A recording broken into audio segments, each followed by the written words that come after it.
তো hello dear students, সকলে কেমন আছো?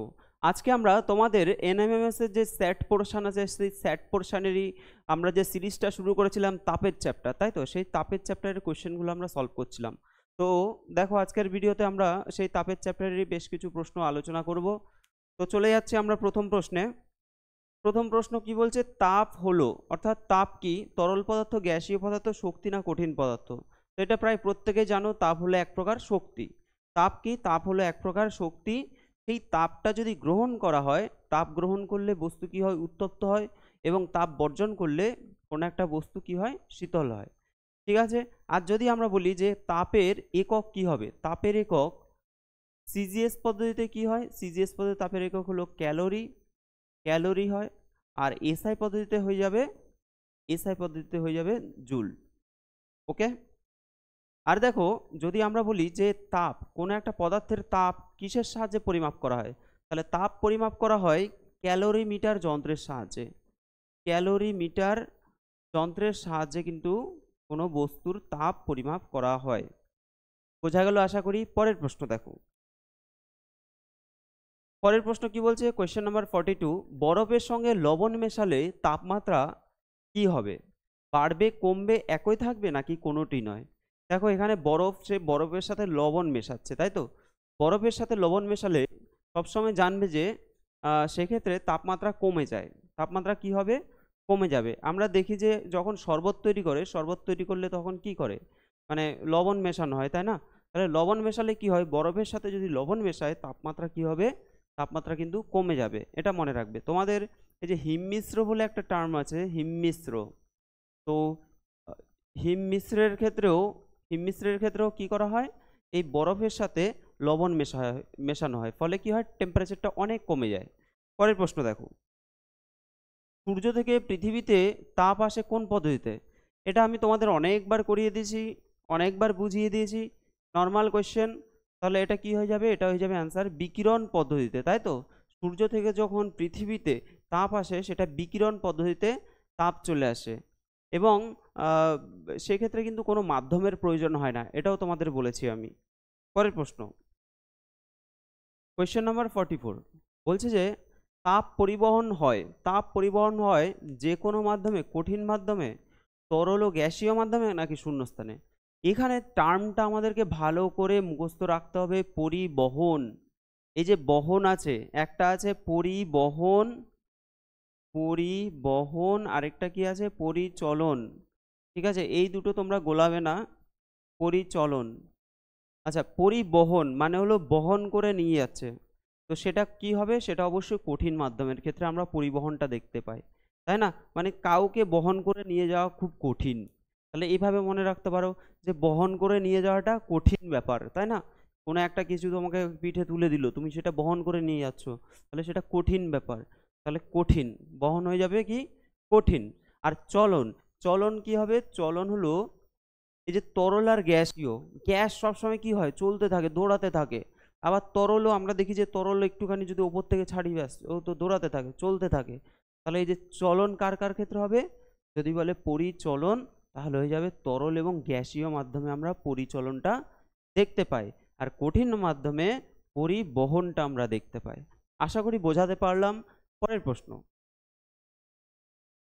কোয়েশ্চেন নাম্বার 45, কি বলছে? অবস্থানান্তের সময় পদার্থের তাপমাত্রার কি পরিবর্তন হয়? তাপমাত্রা বা উষ্ণতা একই ব্যাপার।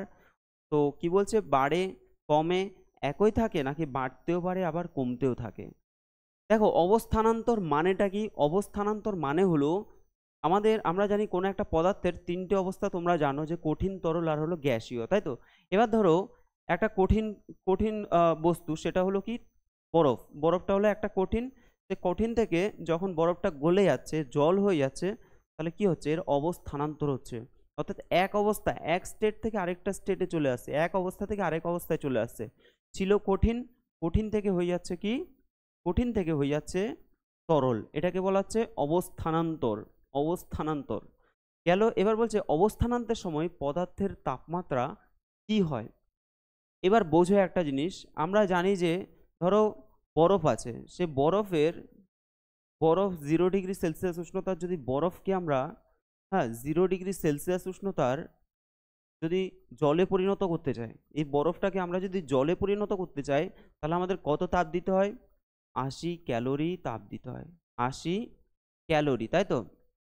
80 ক্যালোরি তাপ প্রয়োগ করতে হয়। এখানে একটা জিনিস দেখো, এই যে 0 ডিগ্রি আর এখানে 0 ডিগ্রি, এই দুটো হলো উষ্ণতা বা তাপমাত্রা।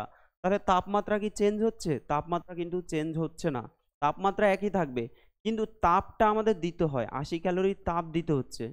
তাহলে অবস্থানান্তর সময় পদার্থের তাপমাত্রা বা উষ্ণতা কি হয়? একই থাকে। 0 ডিগ্রি ছিল, এখানেও কিন্তু 0 ডিগ্রিই রয়েছে, তাহলে তাপমাত্রা কিন্তু চেঞ্জ হয় না। এই জিনিসটা খুব ভালো করে মাথায় রাখবে, ঠিক আছে? কনসেপ্টটা ভালো করে বুঝতে পারলেই হয়ে যাবে। পরের প্রশ্ন বলছে যে কোয়েশ্চেন নাম্বার 46, তাপ পরিচলন হয় কোন পদ্ধতিতে? তোমাদের এক্ষুনি বললাম আমি পরিচলন, তাহলে কে চলতে থাকে? জল চলতে থাকে, আর হলো গ্যাসীয় পদার্থ সারাক্ষণ দৌড়াদৌড়ি, তাই না? সারাক্ষণ দৌড়াদৌড়ি ওদের। তো সেটা হবে যাবে কি, অপশান সি, তরল এবং গ্যাসীয় মাধ্যমে।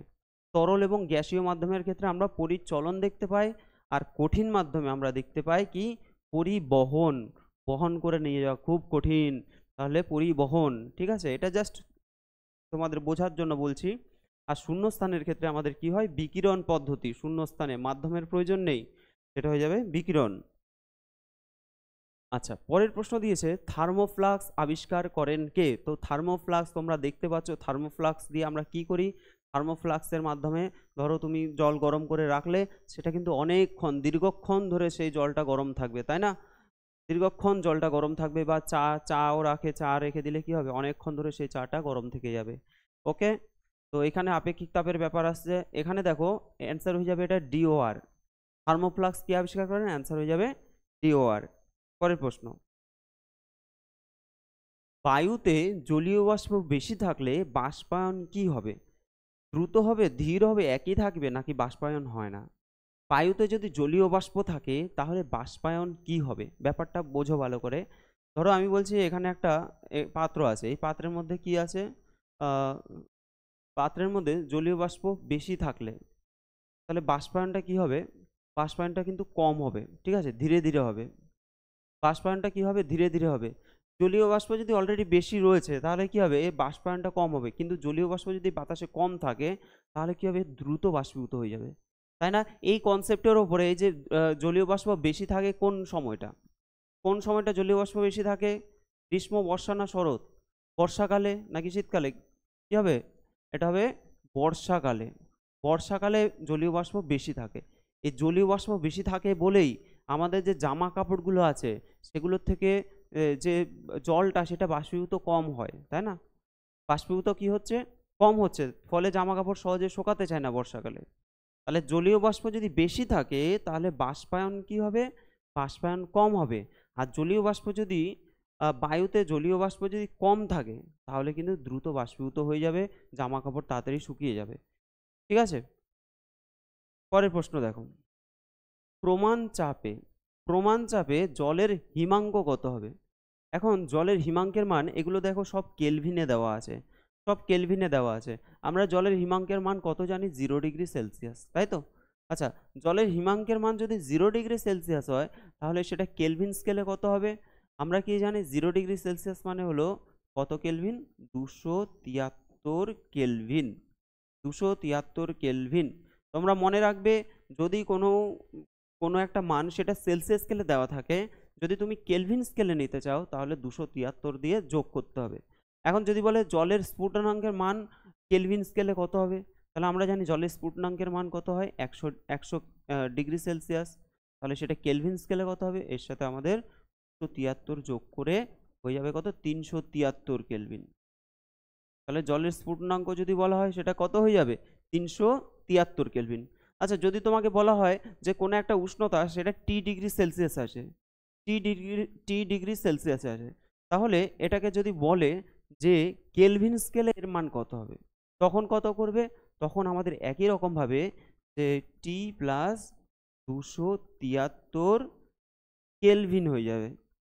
ওকে, তার মানে সেলসিয়াস থেকে আমরা যদি কেলভিনে নিতে চাই তাহলে আমাদের 273 যোগ করে দিতে হবে। পরের প্রশ্ন, আচ্ছা, তো কোয়েশ্চেন নাম্বার 50 বলছে যে বর্ষাকাল অপেক্ষা শীতকালে বাষ্পায়নের হার কি হয়? এটা অলরেডি তোমাদের আমি বললাম যে বর্ষাকাল অপেক্ষা শীতকালে, শীতকালে তাহলে বাষ্পায়নের হার কি হবে? বাষ্পায়ন কিন্তু শীতকালে দ্রুত হয়, ঠিক আছে, দ্রুত বাষ্পীভূত হয়ে যায়, বেশি হয়, তাই তো? তার ফলে কি হয়, আমাদের যে জামা কাপড় যদি ভেজা থাকে সেগুলো যদি বাষ্পীভূত যদি বেশি হয় তাহলে কি হবে? জামা কাপড় তাড়াতাড়ি শুকিয়ে যাবে। ঠিক আছে, নর্মাল কোয়েশ্চেন, আশা করি বুঝতে পেরেছো তোমরা। তাহলে এটা হয়ে যাবে বেশি। তো দেখো, তোমাদের তাপের চ্যাপ্টারটা আমি কিন্তু খুব সুন্দর করে বোঝানোর চেষ্টা করছি, তো তোমরা অবশ্যই কমেন্ট করবে তোমাদের ক্লাসটা কেমন লাগছে। আর আমি তোমাদের যতটা আমি সময় পাচ্ছি সেই হিসেবে কিন্তু তোমাদের ক্লাস দিয়ে যাচ্ছি এবং দিয়ে যাব। ম্যাটের পোর্শন আর কয়েকদিনের মধ্যে আবার ম্যাট পোর্শনটা আমরা শুরু করব। এই তাপের চ্যাপ্টারটা আমাদের খুব তাড়াতাড়ি কমপ্লিট হয়ে যাবে, তারপরে আমরা আবার ম্যাটের পোর্শনটা কিছুটা করব, তারপরে আবার স্যাট ধরবো, ঠিক আছে? এভাবে করে তারপরে অঙ্কগুলো আমরা করব। এইভাবে করে মোটামুটি আমাদের চলতে থাকবে। তোমাদের ক্লাসগুলো কেমন লাগছে অবশ্যই কমেন্ট করবে। আর যারা যারা চ্যানেলটা এখনো সাবস্ক্রাইব করেনি অবশ্যই চ্যানেলটাকে সাবস্ক্রাইব করে দেবে। আজকের জন্য একটুখানি, সকলকে ধন্যবাদ।